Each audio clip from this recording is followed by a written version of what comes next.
Welcome everyone, I'm Shane from Panel, and today we have a very special guest. We're here with Rodney, also known as One2two1. He's been an ICON community moderator for how long now? Since I think January or February I started as a moderator. Okay, awesome. So I take it that you're representing the HX57 ICON Community Alliance. Can you tell us a little bit more about that?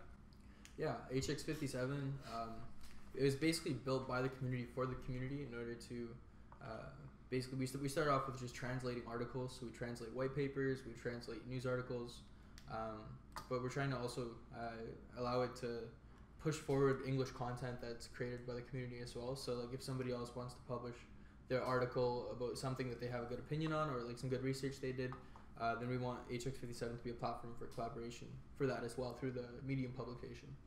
Okay, sounds good. Also, guys, feel free to join the Telegram group below if you want to support the ICON community.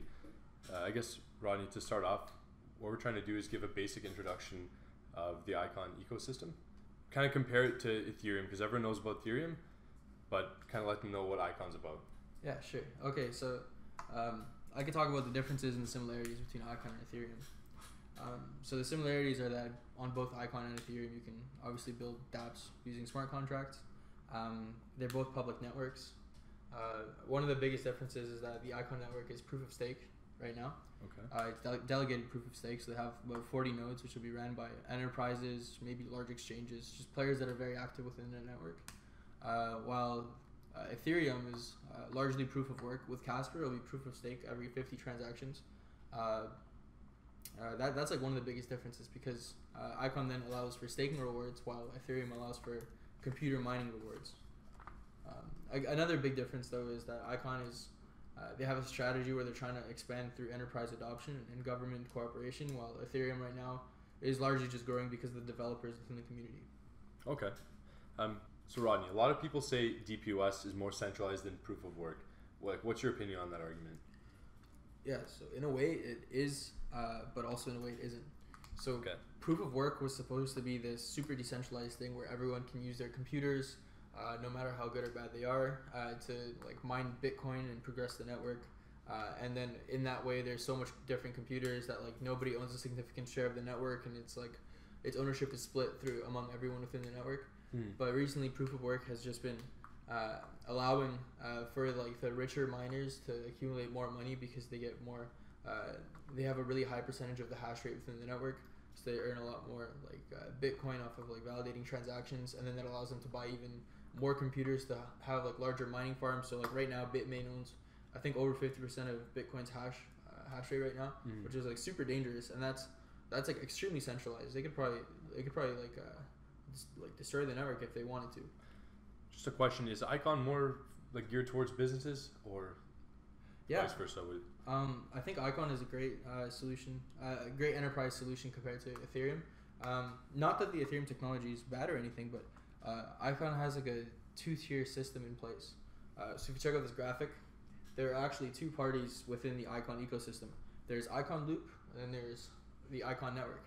And ICON Loop is like it's a for-profit consultancy that basically onboards companies onto private chains. And what that means is that right now ICON has developed 2 or 3 solutions that are on private chains, and these companies want to use those solutions. Like for example, Chain ID, which is adopted by all of these people. And then when it gets adopted by these people, first they use the technology right now as a private technology. They don't use the public chain capabilities. So they just like basically have a consortium set up with say 8 hospitals or 8 customs clearance companies or something like that. Okay. Just a few players within the industry, and they have a lot of efficiencies within them, because they basically set up a private network where if 1 or 2 people wanted to transact between one another on the private chain, they can do so. But then eventually these groups of private consortiums will be linked through a public network where they can communicate as well. Okay, interesting. With all that being said, which project would you consider being further along its roadmap?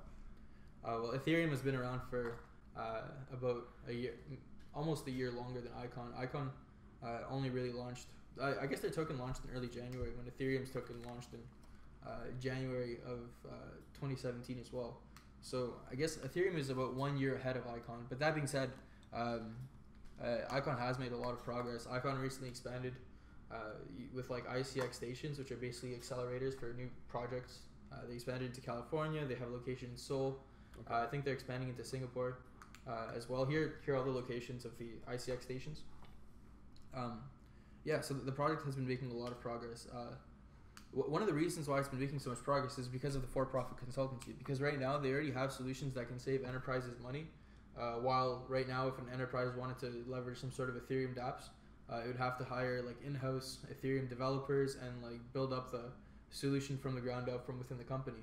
And also right now, like in order to use Ethereum as an enterprise, you'd have to set up a side chain and then somehow connect that to the main chain, because Ethereum as a network doesn't have like pre-built cookie cutter private chain solutions.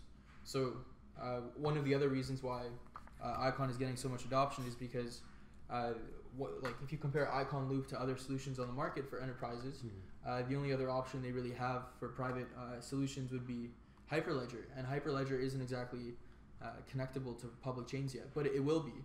It's being right now. Devs are working to connect Hyperledger onto with the Ethereum main chain, but that's going to take like at least a few more months to maybe some years. But Icon already has that capability built in now. Okay, awesome. I guess talking now, let's talk Icon proof of stake, like token economics and whatnot. I know you wrote one of your articles about Icon's proof of stake incentives and how they're much more attractive for enterprises. Why is that? Yeah, sure.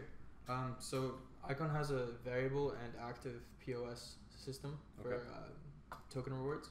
And what that means is that if somebody is active on the network, Icon uses this thing called the IISS, which stands for this, Icon Incentive Scoring System. So if you have a lot of transactions on the network, if you have a lot of decentralized exchange usage, or if you use a lot of Icon DApps, you'll basically be ranked in terms of your activity on the network. And then maybe like the top X percentage are the active, and the top like bottom X percentage are the passive.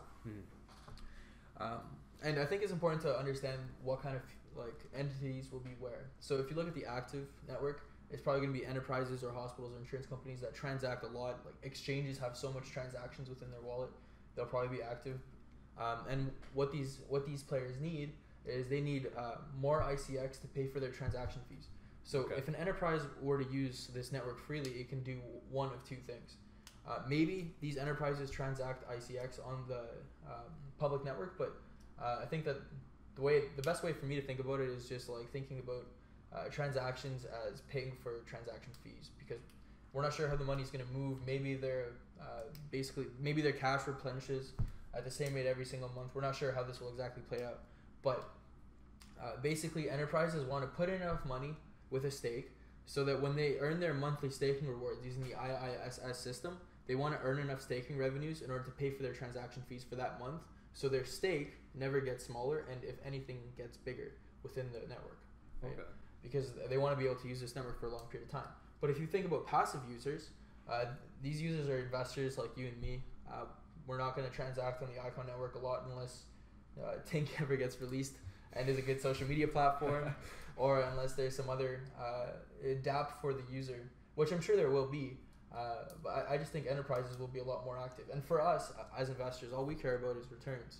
And those returns can either come within staking revenues from this being a DPoS system, or they can come in terms of price appreciation. And that price appreciation with this active and passive system, I think, will actually happen faster. And the reason for that is because if enterprises have more incentive to use this network, then enterprises are going to have to buy on market enough ICX so that when they stake it, it pays for their transaction fees for the month. And there's no like large Icon OTC market or something like that. And even if there was, they'd be still taking a lot of ICX out of circulating supply and staking it, so that like the network value would probably be shared among the remaining ICX.